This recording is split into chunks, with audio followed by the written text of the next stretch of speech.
In the last few weeks, my social media feed has been bombarded by iPhone 12 content.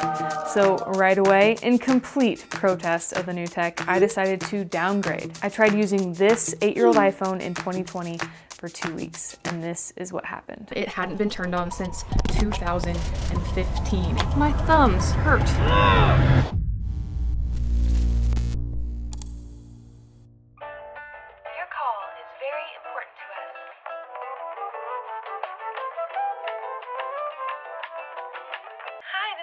With AT&T, how can I help you today?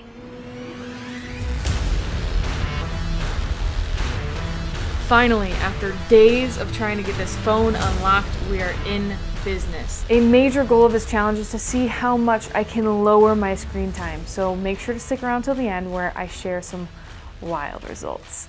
But as I've worked to post more consistently on social media, my screen time has just skyrocketed, and it's taken away It's delayed my progress on other projects, and that needed to change.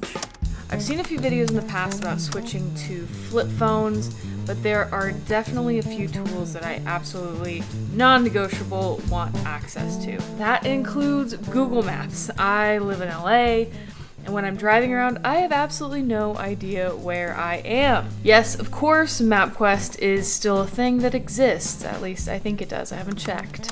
But for my livelihood, I need to be able to get around, so Google Maps. I am not aware of a flip phone that lets you download Audible. I want to keep my audiobooks. I've worked really hard to make that a daily habit, and I don't want to derail all of that work for this one challenge.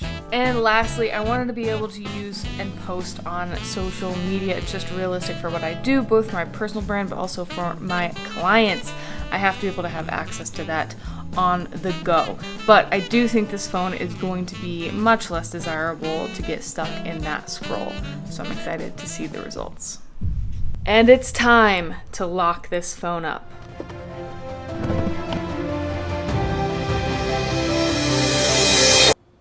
Let's do this.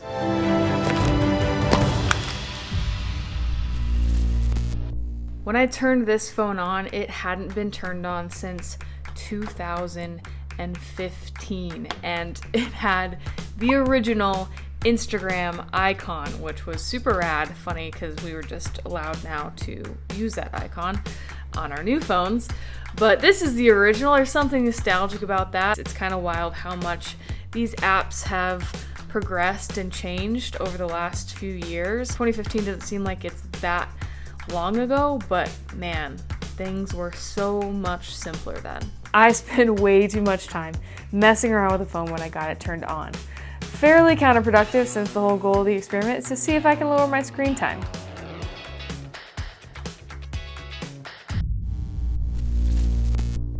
Just a minor update here. From this tiny little phone, my thumbs hurt quite a bit. Squeezing them into this tiny little screen space, it's squishy in there. It's just my thumbs are just tired. I don't know if they're tired or if they're just not used to the. Seriously, you have to turn it just to be able to see anything on the screen. I know. I don't know, but I'm very bad at texting on here.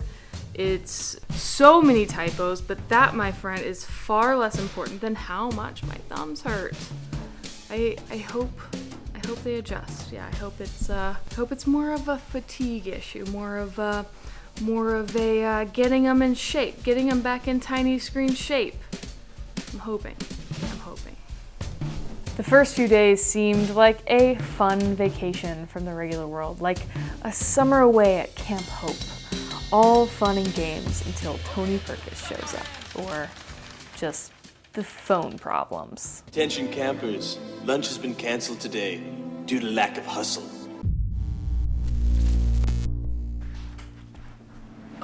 So I haven't actually done much with this phone. I've taken maybe a couple photos, a few screenshots, and downloaded an audiobook and one podcast episode. It's already full. It's not usable. Since I hardly put anything on here, I'm assuming the problem is that I updated, I think, like the 10 main apps that I use on a daily basis. I think at this point in time, those apps are just too large for this capacity of a phone. So 16 gigabytes for the win. So far, this challenge has proven to be simultaneously very easy and also the most annoying thing I've experienced in quite some time. It made it fairly easy to leave the phone distractions off during my workday. That's great, but anything where I didn't really have a choice in using the phone and needing the phone, it slowed down the process and sometimes, in some cases, made it impossible to do the work I had to get done.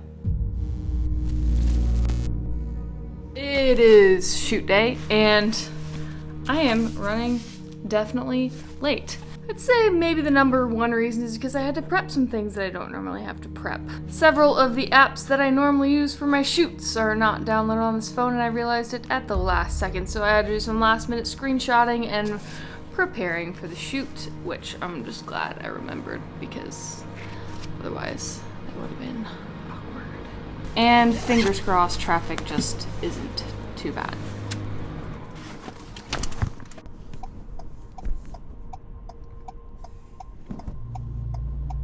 The phone froze. I didn't realize the phone froze, so I missed an exit at some point. I'm not really sure which exit I missed. I've never been to this location before, so that clearly is the problem with depending on an 8-year-old iPhone to get you around your city when you are completely directionally challenged. So I'm getting really worried. I'm going to be late to this client shoot. That will be really bad. So I've exited. I'm trying to get this phone unfrozen. I am almost to my location now, and the phone froze again. I repeat, I have no idea where I'm going. I guess I should have gone with the flip phone after all, and just printed out some map quest sheets. I cannot be late to this. Go!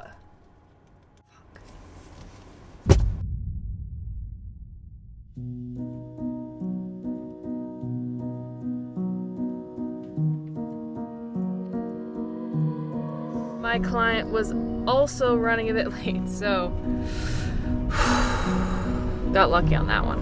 Definitely got lucky on that one. The last 3 days were relatively uneventful as I worked from home, but over the course of these 2 weeks, I learned a few things about tech and about myself.